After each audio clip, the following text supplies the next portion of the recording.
She stands in the dirt, eyes fierce, name forgotten. A nation scarred by centuries, still searching for its soul. This is not just history. It is a question. What was taken? What still remains? And what must be remembered before it disappears again? This is the untold struggle for the Philippine soul. Before the first flag, before the first map, there was only the land and those who listened. The people we now call Negritos lived in tune with the earth. Not as masters of it, but as part of its breath. They moved through the forest not as conquerors, but as kin. They knew the bird calls that signaled danger, the scent of trees that promised medicine. Their knowledge was not written, it was lived, shared around firelight, murmured in lullabies, carried in footsteps over centuries. They were not one group, but many, the Aita, the Ati, the Agta. Each with distinct ways of hunting, crafting, speaking. Their diversity was their strength, not something to be unified, but respected. What little survives of them today is not in statues, but in the way a fire is built, a song is hummed, or a plant is picked at just the right time. Today, they are often marginalized, their stories reduced to a sentence in a textbook. But they were the first to walk these rivers, climb these ridges, name these stars. And though time has washed over their footprints, their presence still lingers in the rhythm of the rain, in the silence between branches, in the whispers of the forest. Say it again, Tumbaga. How does it feel on your tongue? Now say, Sumaroy, Lapu-Lapu, Agyu. These were not just names, they were titles, symbols, invitations to memory. They held meanings that have no direct translation, because language too carries culture. When the Spanish arrived, they did not understand these names. Worse, they did not want to. So they renamed rivers, mountains, entire towns. They baptized entire generations under new saints' names.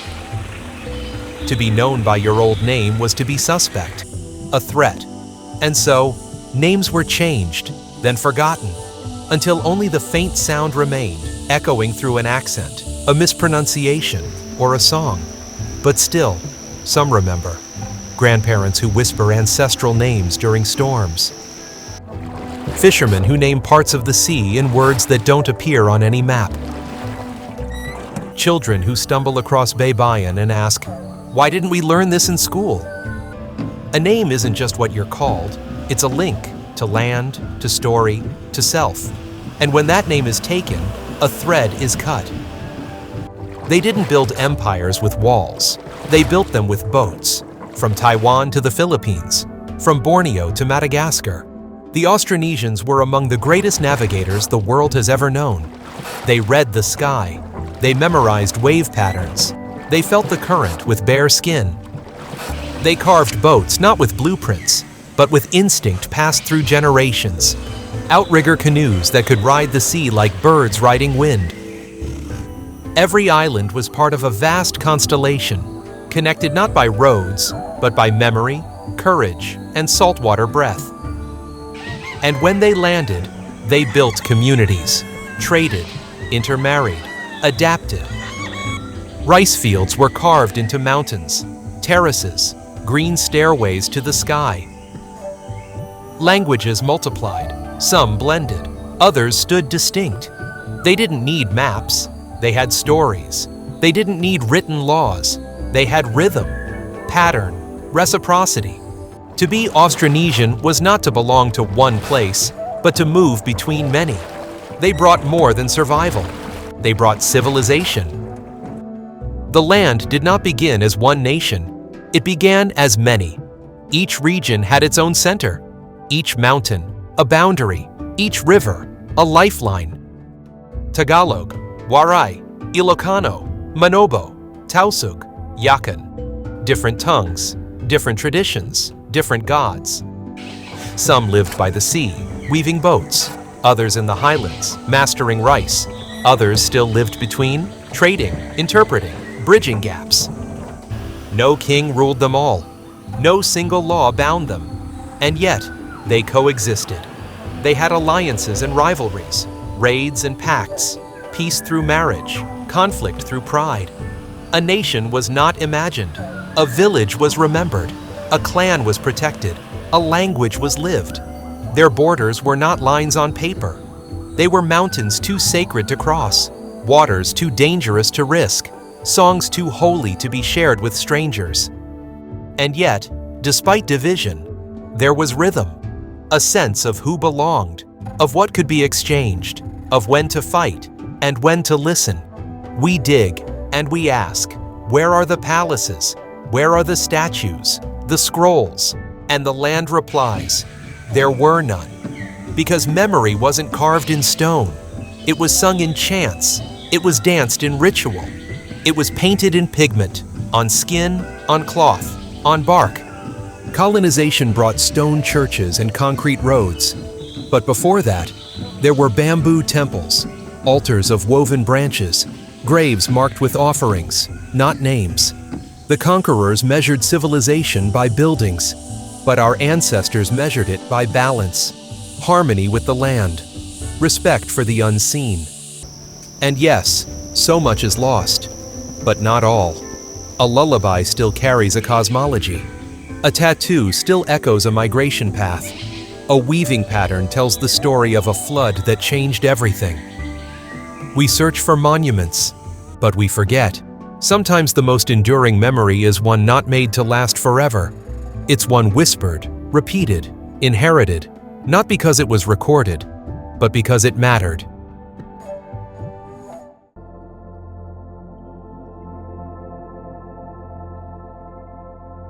It began with a line, drawn not across the sea, but across a table in a gilded chamber. Two monarchs, two kingdoms, and a pope drew a boundary through the unknown. The Treaty of Tordesillas. It was not a boundary of logic, but of entitlement. They had never seen these lands, never walked these forests, never spoken to the people. And yet, with ink on parchment, they carved the future. One side for Spain, one side for Portugal. A vertical stroke across the globe that ignored all life in its path. It was not just a division of land, it was a division of meaning. The seas that once belonged to no one became discovered. The people who had named themselves were now to be named by others. And the Philippines, a place with no name yet to them, was swallowed by that line. The consequences would unfold slowly, but the shadow was already there. That shadow would stretch over centuries, one that still falls, faintly, across the maps we use today. Magellan's sails appeared on the horizon like omens. He did not come by accident. He followed that line. Carrying the crown's ambition and the church's mission, he stepped onto unfamiliar shores as if they were owed to him. In one hand, a cross, towering, carved, already prepared. In the other, a sword, used not just for defense, but for declaration. He was not alone. He brought translators, priests, soldiers. He brought new names, new laws, new gods. He did not see islands. He saw a puzzle of power, ready to be claimed, converted, controlled. Villages met him with gifts, some out of curiosity, some from caution, others with strategic hospitality. Baptisms came quickly. So did flags, so did threats. In Cebu, a king converted, feasted, gave his allegiance. But in Mactan, the rhythm changed. Lapu-Lapu refused. Magellan saw defiance, but did not understand it. He stepped into water expecting surrender. What he met was a reminder. Not all shores bow to foreign feet. He died there, not just a man, but a symbol. That conquest would not go unchallenged. The missionaries followed. They built churches with the labor of those they came to save. They rang bells where gongs had once sounded. A child was born, He was given a Spanish name. His mother whispered another name at night, the one she was told to forget. Conversion was not always violent, but it was always uneven. The Baybayin, women of wisdom, of healing, of prophecy, were replaced, declared witches, rebels, heretics. Where once there were rituals by moonlight, now there were confessions by force. Entire communities shifted overnight. But belief does not erase itself, so it sank deeper, into quiet spaces, into gestures, into songs masked as lullabies, into plants still harvested by the old calendar, even when the church clock said otherwise. Catholicism took hold, but not without tension. The result was not erasure, but a complicated layering, a crucifix on the wall, an amulet around the neck, a Sunday Mass, a Friday offering to a forest spirit. Faith became a battlefield, internal and external, and still, it endures. Lapu-Lapu stood as more than a chief. He became a memory forged in fire. What he protected was not just a village, but a boundary of identity. His resistance echoed far beyond his island. It told the world, and his people, that there would be no silence. In the centuries to come, there would be revolts.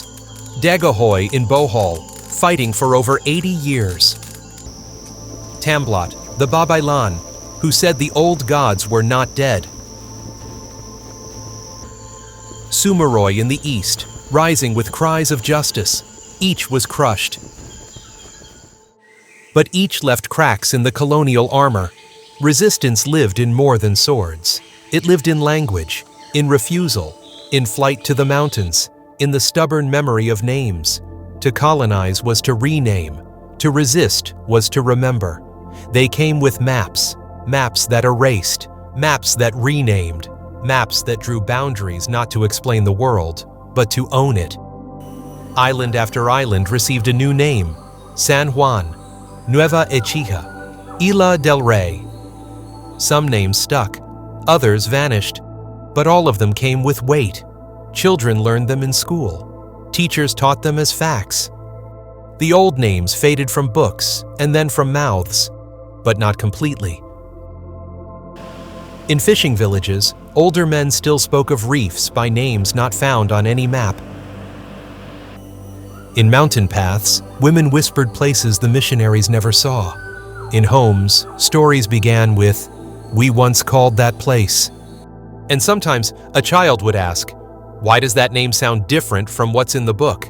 The answer was always the same: because the book was written by someone who did not live here. And still, we live here. Still we remember, because names matter, and what is claimed can be reclaimed, and what is renamed can still be heard, in the voice that says it with memory.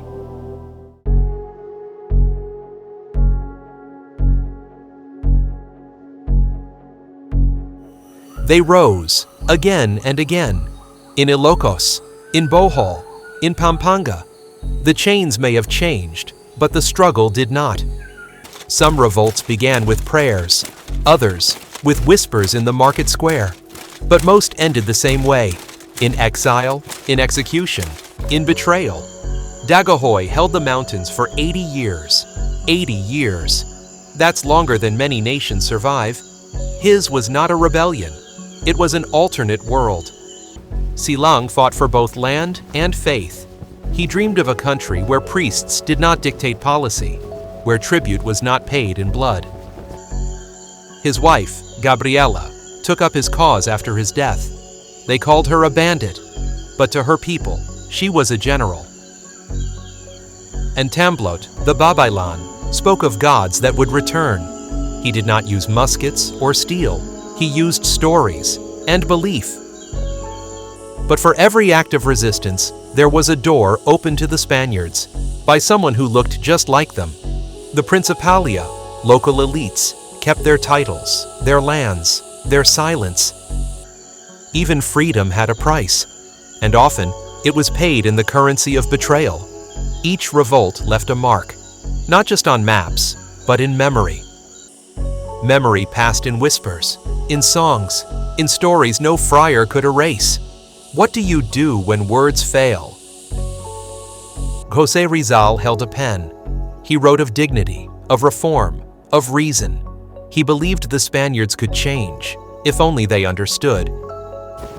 His novel sparked a fire across the archipelago, but it was a fire he never wanted to spread. Bonifacio read Rizal's words and saw not reform, but revolution. Bonifacio held a bolo. He built the Katipunan in the shadows, a brotherhood of blood, of secrecy, of purpose. One believed in peaceful revolution, the other in necessary fire. And when Rizal was executed at Baybayin, his death lit a fuse Bonifacio could not ignore. But their visions clashed. Even inside the Katipunan, there were arguments about how far to go and how fast. The pen and the blade, they seem opposed, but in truth, they were partners, cutting different paths through the same jungle. Their legacy?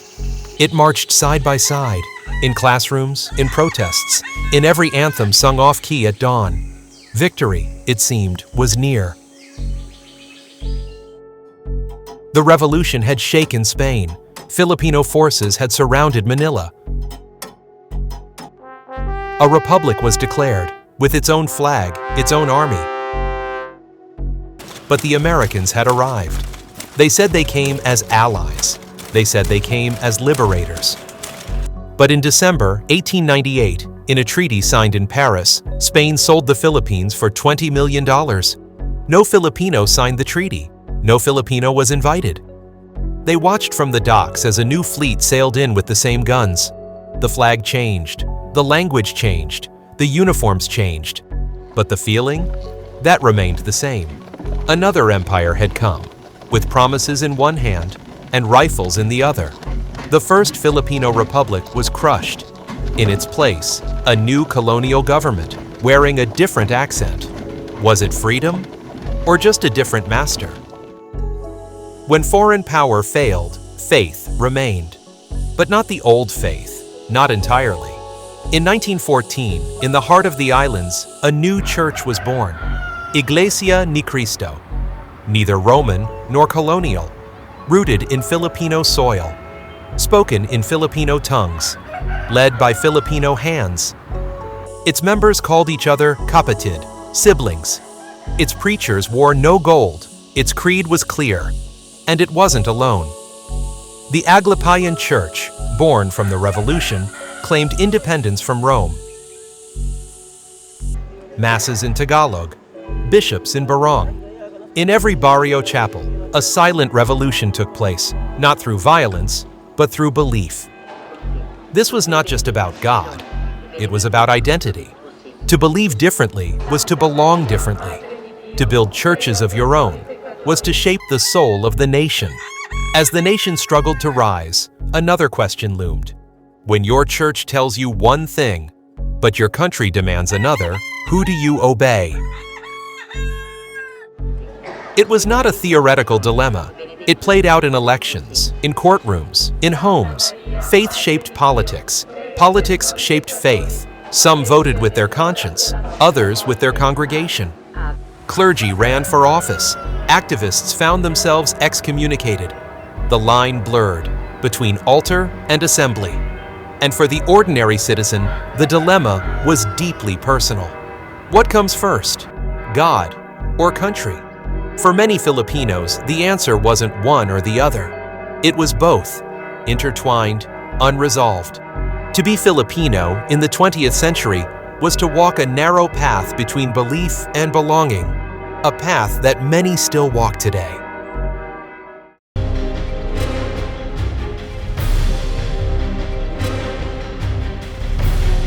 It began with a whisper, then the sky began to roar. On December 8th, 1941, just hours after Pearl Harbor, the bombs fell on the Philippines. Manila's streets, once calm, were flooded with sirens, smoke, and disbelief. Children were pulled from schools. Families ran for cover. The capital was no longer safe. At first, no one could believe it. Could war truly reach this far? Could the sky over Intramuros, over Escolta, over Quiapo really be filled with fire? They said war had come to the Pacific, but for Filipinos, it had arrived in their front yards. Japanese planes filled the sky. Fields became landing zones, houses, targets. The familiar hum of morning was replaced by the unfamiliar scream of engines. What was once far away was suddenly at the door. It wasn't just a military invasion, it was a rupture of normal life, of imagined futures. People whispered Pearl Harbor, but the echo had already become a shout. In Tondo, in Cavite, in Davao, and there would be no going back. The Battle of Manila was not a clash of armies. It was a firestorm that consumed everything. Churches collapsed, hospitals burned, schools crumbled. It wasn't just buildings, it was the things inside. A wedding dress still hanging in a closet, a child's drawing pinned to a crumbling wall, a mother's letters never sent. Families were separated in the chaos. Some hid in cellars, others vanished in the flames. They called Manila the second most devastated Allied capital, after Warsaw. But for those who lived through it, there was no ranking, only memory. People tried to remember which alley was safe, which wall had held, which route might still lead to water, to safety, to home. Children wandered through rubble, looking for shoes, for siblings, for signs of life. Some had no names, only stories passed by neighbors, whispered by survivors. The city wept, brick by brick, street by street. What was lost wasn't just a city. It was a sense of certainty. The war ended, but its shadow lingered. Manila stood half in ruin. Its people, too. American aid flowed in. So did hope. So did uncertainty. Classrooms were rebuilt, markets reopened. Photos of missing loved ones were posted on every post, every tree. There was rice again, sometimes, and laughter, briefly. But the air still smelled of ash and old paper. Some buildings stood like ghosts, half walls, crooked windows, stairs that led nowhere. And yet, life returned. A child selling mangoes near the shell of a church. A teacher using a chalkboard salvaged from rubble. A family rebuilding their house one bamboo slat at a time. But the scars remained. Some neighborhoods were never restored. Some families never returned. And beneath every reconstruction were stories that no cement could cover. The Philippines moved on, but not without limping. It smiled, but not without memory. The pain of war had not faded when another chapter opened. In 1965, Ferdinand Marcos came to power. Young, charismatic, presidential. He spoke of discipline, of order, of a new society. Some believed, many hoped. But in 1972, martial law was declared, and with it came silence. Not all at once, but slowly. Newsrooms closed, opposition vanished, laws were rewritten in whispers and printed with guns. Voices disappeared, rights were suspended. History was rewritten, statues were raised, myths were manufactured. Television broadcast praise, while basements whispered truth. The nation was told to clap, even if it bled beneath the applause. Some believed the order was needed. Others paid the price for that belief. The streets looked clean, but the prisons were full. Democracy slept with one eye open, and the people learned, again, that freedom once lost is hard to reclaim. Time moved forward, but the wounds moved with it. Revolutions came and went. Elections brought change and disappointment. Yet still, the people endured. In every ruin, a child planted something. In every silence, someone spoke again. The Philippines never had clean endings, only intervals. Between wars, between leaders, between dreams deferred and dreams reborn. Some nations mark time by decades. The Philippines marks it by recoveries, a flood, a coup, a victory, a burial. But beneath it all, something deeper remains. the spirit of persistence. This is not a story of conclusion. It is a story of continuation, because survival is not the end. It is the beginning of what comes next. And the fire, though it burned, did not consume.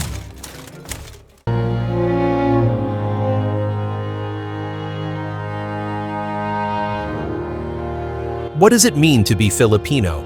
Is it the language we speak, or the accents we try to hide? Is it the food, the laughter, the gestures passed down?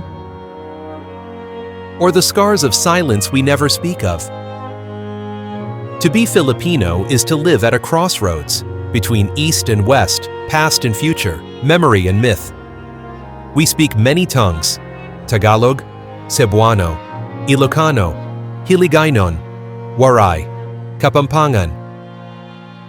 Each is a window into a world, a rhythm, a song. And yet, for decades, the classroom taught us in English. The law scolded us in Spanish. And the government reminded us, always, of a nation that didn't yet feel whole. Pride was a fragile thing, easily bruised, but always burning. You could see it in the jeepney, made from war scraps, in the turno and the barong, worn with defiant elegance, in the way we adapt, create, mimic, mock, survive. Pain was part of it too. The pain of dislocation, of never quite owning our own names, of being told to forget what made us. But in the forgetting, something stubborn remained. A song, a prayer, a story. To be Filipino is not to be one thing. It is to carry many faces. And still, somehow, call them all your own. Every morning, students in pressed uniforms stand in lines. They raise the flag. They sing the anthem. And for a moment, they are not children. They are the nation. But what story fills their textbooks? What version of the past shapes their view of the future? Are they taught that our ancestors resisted? That Lapu-Lapu was more than a statue? That Bonifacio, the man with the bolo, was not a myth, but a movement? Too often, history is reduced to names, dates, neat victories.